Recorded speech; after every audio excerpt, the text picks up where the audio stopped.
ராசி சக்கரத்தில் 4வதாக வரக்கூடிய ஒரு ராசி தான் கடகராசி. இந்த ராசி வந்து ஒரு நீர் ராசி. பொதுவாகவே நீர் ராசி அப்படின்னா யாருக்கிட்டையும் உதவி கேட்க மாட்டாங்க அப்படின்னே சொல்லலாம். ஏன்னா யாரையும் சார்ந்து இருக்கிறது உங்களுக்கு பிடிக்கவே பிடிக்காது அப்படின்னே சொல்லலாம். யார் இடத்துலையுமே அவ்வளோவா போய் உதவி அப்படின்னு கேட்க மாட்டாங்க. நம்ம யாருக்கும் வந்து பாரமாக இருக்கக்கூடாது அப்படிங்கிறதுல ரொம்ப தெளிவாக இருக்கக்கூடிய ஒரு ராசி இந்த கடகராசி அப்படின்னே சொல்லலாம். யாருடைய வாழ்க்கைக்குமே இவங்க வந்து ஒரு இடைஞ்சலாக இருக்கக்கூடாது அப்படின்னு ஒரு எண்ணம் உடையவங்க இந்த கடகராசி என்பர்கள் அப்படின்னே சொல்லலாம். நல்ல ஒரு குணமான வாழ்க்கையை எப்பவுமே ஒரு சுகபோகமாக வாழணும் அப்படின்னு நினைப்பாங்க. ஏன்னா 4ஆம் இடம் அப்படிங்கிறது சுகபோகமான வாழ்க்கையை குறிக்கக்கூடிய ஒரு இடம். அதனால் வாழ்க்கையை ரொம்ப ஆடம்பரமாக இருக்கணும், ரொம்ப ஒரு சந்தோஷமாக இருக்கணும், ரொம்ப மகிழ்ச்சிகரமாக இருக்கணும், அப்படி கொண்டுகிட்டு போகணும் அப்படின்னு ஆசைப்படக்கூடிய ஒரு ராசியும் இந்த கடகராசி தான். நேரத்துக்கு சாப்பிடாம கூட கடுமையாக உழைச்சி நல்லா ஒரு முன்னுக்கு வரணும் அப்படின்னு நினைக்கக்கூடிய ஒரு ராசியும் இந்த கடகராசி தான். எவ்வளோ பிரச்சனை வந்தாலும் கஷ்டம் வந்தாலும் அந்த கஷ்டங்களையும் பிரச்சனைகளையும் தனக்குள்ளேயே வைத்து சமாளித்து முன்னுக்கு வரணும் அப்படின்னு நினைக்கக்கூடிய ஒரு ராசியும் இந்த கடகராசி தான். யாரையும் கஷ்டப்படுத்தக்கூடாது அப்படிங்கிற ஒரு எண்ணம் உடையவங்களும் இந்த கடகராசி என்பர்கள் தான்.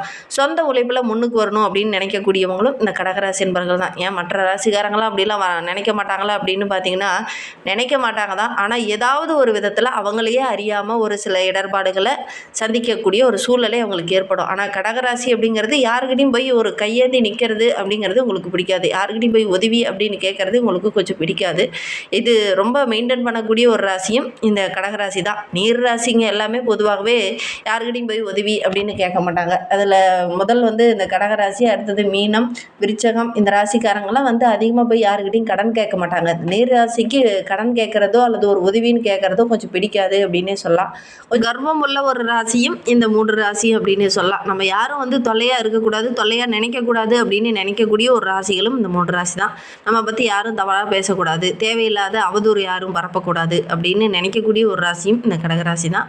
ரொம்ப 4 பேர் மத்தியில் நல்ல ஒரு கௌரவமாக வாழணும், நல்ல ஒரு அந்தஸ்துள்ள ஒரு நபராக வாழணும் அப்படின்னு ஆசைப்படக்கூடிய ஒரு ராசியும் இந்த கடகராசி தான்.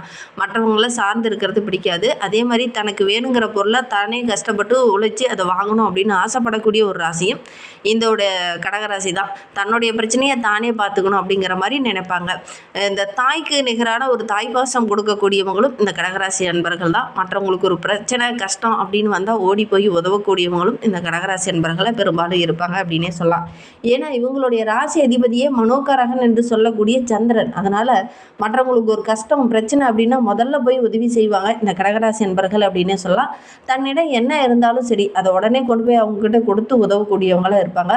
பொதுவாகவே இவங்களுக்கு ஈவு இரக்கம் இதெல்லாம் கொஞ்சம் அதிகம். ஏன்னா பாவ புண்ணியங்களை பார்க்காம ஒவ்வொரு இடத்துலையும் போய் உதவி செய்யக்கூடியவங்களும் இந்த கடகராசி அன்பர்கள் தான். தனக்கு ஒரு பிரச்சனை கஷ்டம் அப்படின்னு ஒன்று வந்துச்சுன்னா யாருக்கிட்டையுமே அவ்வளோ வெளியில் காமிச்சிக்க மாட்டாங்க, உதவியும் கேட்க மாட்டாங்க இந்த கடகராசி என்பர்கள். பொதுவாகவே நீர்ராசி 3மே வந்து யாருக்கிட்டையும் உதவி அப்படின்னு போய் கேட்குறது உங்களுக்கு பிடிக்காது அப்படின்னே சொல்லலாம். சரி, இவங்களுக்கு வருகின்ற நாட்கள் எப்படி இருக்குது, வருகின்ற நாட்களுடைய கிரக அமைப்புகள் எப்படி இருக்குது, என்னென்ன விஷயம்லாம் உங்களுக்கு சாதகமாக இருக்குது, என்னென்ன விஷயம்லாம் உங்களுக்கு பாதகமாக இருக்குது அப்படிங்கிறத தொடர்ந்து இந்த வீடியோவில் பார்க்கலாம். நீங்கள் இப்போ தான் ஃபஸ்ட் டைமாக நம்ம சேனலை பார்க்குறதா இருந்தால் நம்ம சேனலை சப்ஸ்கிரைப் பண்ணிவிட்டு கூடவே இருக்கிற பெல் ஐக்கானையும் கிளிக் பண்ணிக்கோங்க. அப்போ தான் நாங்கள் போடுற ஒவ்வொரு வீடியோவுமே உங்களுக்கு நோட்டிஃபிகேஷனாக வரும். நீங்கள் கடகராசி அன்பராக இருந்தால் மறக்காமல் நம்மளுடைய சேனலுக்கு ஒரு லைக் கொடுத்துட்டு உங்களுடைய உறவுகள் வகையில் யாராவது கடகராசி அன்பர்கள் இருக்காங்க அப்படின்னா மறக்காமல் இந்த வீடியோவை அவங்களுக்கும் ஷேர் பண்ணிவிடுங்க. ஜோதிட ரீதியாக உங்களுக்கு ஏதாவது சந்தேகம் இருக்குது, ஜோதிடர்கிட்ட ஏதாவது ஆலோசனை வேணும் அப்படின்னா டிஸ்கிரிப்ஷனில் ஜோதிடரோட வாட்ஸ்அப் நம்பர் கொடுக்கப்பட்டிருக்கு. அந்த நம்பருக்கு கால் பண்ணி முன்பதிவு செய்துக்கோங்க. உங்களுடைய சந்தேகங்களுக்கு நல்ல ஒரு தீர்வு கிடைக்கும் அப்படின்னே சொல்லலாம். மீன ராசியில் சூரியன் பிரவேசிக்கக்கூடிய காலகட்டம் தான் இந்த பங்குனி மாதம். இந்த மாத கிரக அமைப்பு அப்படிங்கிறது நம்மளுடைய கடகராசி அன்பர்களுக்கு மிகப்பெரிய முன்னேற்றத்தை கொடுக்கக்கூடிய ஒரு கிரக அமைப்பாக தான் இருக்குது அப்படின்னே சொல்லலாம். ஏன்னா கடகராசிக்கு தனாதிபதி என்று சொல்லக்கூடிய சூரியன் வந்து அதிபதியாக வந்து அமரும்போது 9ஆம் இடத்துல வந்து அமரும்போது நல்ல ஒரு மாற்றத்தையும் நல்ல ஒரு முன்னேற்றத்தையும் இந்த கடகராசி என்பர்கள் எதிர்பார்க்கலாம் அப்படின்னே சொல்லலாம். ஏன்னா 2, 9ஆம் இடத்திற்கு தொடர்புடையவர் சூரியன். பணவரவை அதிகமாக கொடுப்பார். நல்ல ஒரு அற்புதமான பலன்கள்லாம் உங்களுக்கு கிடைக்கும். அந்த வகையில் பார்க்கும்போது இந்த பங்குனி மாதம் அப்படிங்கிறது இந்த கடகராசி என்பர்களுக்கு நல்ல ஒரு முன்னேற்றத்தை குறிக்கக்கூடிய மாதமாக அமைந்திருக்கு அப்படின்னே சொல்லலாம்.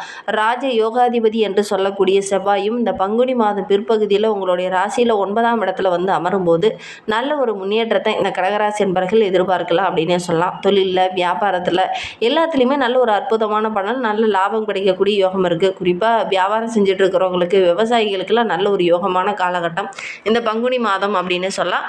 பணவரவு ரொம்ப சிறப்பாக இருக்கும். எடுத்த காரியங்கள் எல்லாமே ஓரளவுக்கு சாதகமாக முடியக்கூடிய ஒரு யோகமான கிரக அமைப்பு தான் உங்களுக்கு அமைந்திருக்கு அப்படின்னு சொல்லலாம்.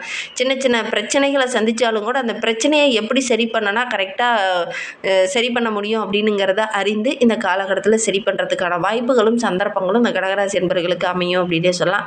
கடந்த 2.5 ஆண்டுகளாக நிறைய இன்னல்களையும் மனவேதனையும் நிறைய சோதனைகளையும் அனுபவிச்சுட்டு இருந்த உங்களுக்கு வருகின்ற நாட்களில் அந்த பிரச்சனைகள் எல்லாமே கொஞ்சம் கொஞ்சமாக குறைய ஆரம்பிக்கும். இந்த 2026லேருந்து ஓரளவுக்கு சாதகமான பலன் உங்களுக்கு கிடைக்கும் அப்படின்னே சொல்லலாம். குறிப்பாக இந்த பங்குனி மாதத்துக்கு அப்புறம் நல்ல ஒரு மேன்மையை எதிர்பார்க்கலாம் அப்படின்னே சொல்லலாம். ஏன்னா இதனால் வரைக்கும் குரு வக்கரகமாக இருந்து ஒரு சில இன்னல்களை கொடுத்துருப்பார். குரு வக்கரக நிவர்த்திக்கு அப்புறம் பார்த்திங்கன்னா நல்ல ஒரு மேன்மையை நீங்கள் எதிர்பார்த்துருக்கலாம். அதோட கூட சனி பேச்சும் உங்களுக்கு சாதகமாக இருக்குது. அதனால் நல்ல ஒரு மேன்மையை எதிர்பார்க்கலாம் அப்படின்னே சொல்லலாம். ஆரோக்கிய ரீதியாக ஒரு சில தொந்தரவுகளை அனுபவிச்சிருந்தவங்களுக்கு வருகின்ற நாட்களில் அந்த பிரச்சனைகள் எல்லாமே சரியாகும். ஒரு சிலருக்கு எதிர்பாராமல் வியாபாரத்தில், தொழிலில் நல்ல லாபம் கிடைக்கும். பணவரவு ரொம்ப சிறப்பாக இருக்குது. பங்கு சந்தையில் கூட நீங்கள் பணம் போட்டிருந்தீங்க அப்படின்னா அந்த பங்கு சந்தையில் நல்ல லாபம் கிடைக்கக்கூடிய யோகம் இருக்குது. பணம் வர்றதுக்கான எல்லா எதெல்லாம் தடையாகவும் பிரச்சனையாகவும் இருந்ததோ அதை இழந்ததை மீட்கக்கூடிய ஒரு கிரக அமைப்பு தான் அந்த கடகராசி என்பவர்களுக்கு வருகின்ற நாட்கள் அமைந்திருக்கு அப்படின்னே சொல்லலாம். குடும்ப உறவுகளால் ஒரு சில பிரச்சனைகளை சந்திச்சுட்டு இருந்தவங்களுக்கு வருகின்ற நாட்களில் இந்த குடும்ப உறவுகளால் இருந்த பிரச்சனைகள்லாம் சரியாகி நல்ல ஒரு ஒற்றுமையாக வருகின்ற நாட்கள் எதிர்பார்க்கல அப்படின்னே சொல்லலாம். தந்தையோட ஆரோக்கியத்தில் இருந்த அந்த பிரச்சனைகளும் பாதிப்புகளும் வருகின்ற நாட்களில் சரியாகும். ஆரோக்கிய ரீதியாக ஒரு சில செலவுகளை செஞ்சுட்டு இருந்தவங்களுக்கு வருகின்ற நாட்களில் அந்த செலவுகள் கொஞ்சம் குறையும். ஆரோக்கியத்தில் நல்ல ஒரு முன்னேற்றத்தை எதிர்பார்க்கலாம் அப்படின்னே சொல்லலாம். அதற்கான சில விஷயங்கள் இந்த காலகட்டத்தில் செய்வீங்க. நல்ல ஒரு சாதகமான பலன் கிடைக்கும் அப்படின்னே சொல்லலாம். இழந்த பணத்தை மீண்டும் பெறத்துக்கான வாய்ப்புகள்லாம் இருக்குது. ஒரு சில தொழிலில் பணத்தை போட்டு முதலீடு போட்டு முடங்கி போய் கிடந்திருக்கும். அதெல்லாம் இந்த காலகட்டத்தில் ஓரளவுக்கு அந்த போட்ட முதலீடை ஓரளவுக்கு எடுக்கக்கூடிய வாய்ப்புகளும் சந்தர்ப்பங்களும் இந்த காலகட்டத்தில் அந்த கடகராசி என்பவர்களுக்கு கிடைக்கும் அப்படின்னே சொல்லலாம். கடனெல்லாம் அடிச்சுட்டு ஒரு நிம்மதியான வாழ்க்கையை வருகின்ற நாட்களில் வாழ போகிறாங்க இந்த கடகராசி என்பவர்கள் அப்படின்னே சொல்லலாம். அதே மாதிரி பொருளாதார ரீதியாக கூட நல்ல ஒரு முன்னேற்றத்தை எதிர்பார்க்கலாம். எடுத்த காரியம் எல்லாமே ஓரளவுக்கு ஜெயமாகவும் சாதகமாகவும் முடியக்கூடிய யோகம் இருக்குது அப்படின்னு சொல்லலாம்.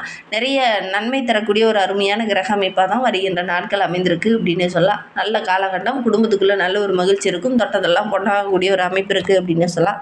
பெரிய பிரச்சனை அப்படின்னு சொல்லும்போது ஒரு 50 வயதுக்கு மேலே இருக்கிறவங்க கடன் சார்ந்த விஷயத்தில் கொஞ்சம் கவனமாக இருக்கணும். ஏன்னா ஒரு சிலர்கிட்ட ஏமாறக்கூடிய ஒரு சூழ்நிலை இருக்குது. இந்த பணம் பரிமாற்றும் போது ஒரு சில இடத்துல கொஞ்சம் ஏமாறக்கூடிய ஒரு சூழ்நிலை இருக்குது. கொஞ்சம் கவனமாக இருந்தீங்க அப்படின்னா பெருசாக பாதிப்பு எதுவும் ஏற்படாது. ஒரு சிலர்லாம் பார்த்திங்கன்னா உங்ககிட்ட அன்பு காட்டி ஏமாத்திடுவாங்க. அதே மாதிரி நம்பிக்கையாக ஒரு சிலருக்கெல்லாம் பணம் கொடுத்துருப்பீங்க. ஒரு சிலர்லாம் நம்பிக்கையாக கூட்டு தொழில் செஞ்சுருப்பீங்க. அவங்க மூலிமா சின்ன சின்ன இடைஞ்சல்கள் வரதுக்கான ஒரு சூழ்நிலை இருக்குது. கொஞ்சம் கவனமாக இருக்கிறது நல்லது. 50 வயதுக்கு மேலே இருக்கிறவங்க ஆரோக்கிய ரீதியாக ஏதாவது பிரச்சனை இருக்குது அப்படின்னா உடனடியாக மருத்துவர்கிட்ட நீங்கள் உரிய ஆலோசனை பெற்று அதற்கேற்ற ட்ரீட்மெண்ட் எடுத்துக்கிறது ரொம்ப நல்லது அப்படின்னு சொல்லலாம். கடகராசியில் புனர்பூச நட்சத்திரத்தில் பிறந்தவங்களுக்கு வருகின்ற நாட்கள் எப்படி இருக்குது? நானகரகன் என்று சொல்லக்கூடிய குருவோடைய நட்சத்திரத்தில் பிறந்ததுனால இந்த நட்சத்திரக்காரங்களுக்கு வருகின்ற நாட்கள் ரொம்ப சிறப்பாக இருக்குது. ஏன்னா மிதுன ராசியில் குரு பிரவேசித்து வக்ரகமாக இருந்தார். வருகின்ற நாட்களில் அந்த வக்ரக நிவர்த்தியானதுனால உங்களுடைய ராசிநாதனான புதனும் வந்து 4ஆம் இடமான கடகத்தில் பிரவேசிக்கக்கூடிய காலகட்டம் என்பதனால இந்த காலகட்டம் அப்படிங்கிறது இந்த புனர்பூச நட்சத்திரக்காரர்களுக்கு ரொம்ப சிறப்பாக இருக்குது அப்படின்னே சொல்லலாம். மே 11 வரைக்கும் ரொம்ப சிறப்பாக இருக்குது. தொழிலில், வியாபாரத்தில் நல்ல ஒரு மேன்மை எதிர்பார்க்கலாம். மனதில் இருந்த குழப்பங்களுக்கு நல்ல ஒரு தெளிவு கிடைக்கும். நல்ல ஒரு முன்னேற்றத்தை எதிர்பார்க்கலாம் அப்படின்னே சொல்லலாம். குரு பகவான் 4ஆம் இடத்துல வந்து அமரும் போது கொஞ்சம் விரயங்கள் ஏற்பட்டாலும் அதற்கேற்ற வருமானங்களும் ஒரு சில இடத்துல இருந்து கிடைக்கக்கூடிய யோகம் இருக்குது அப்படின்னே சொல்லலாம்.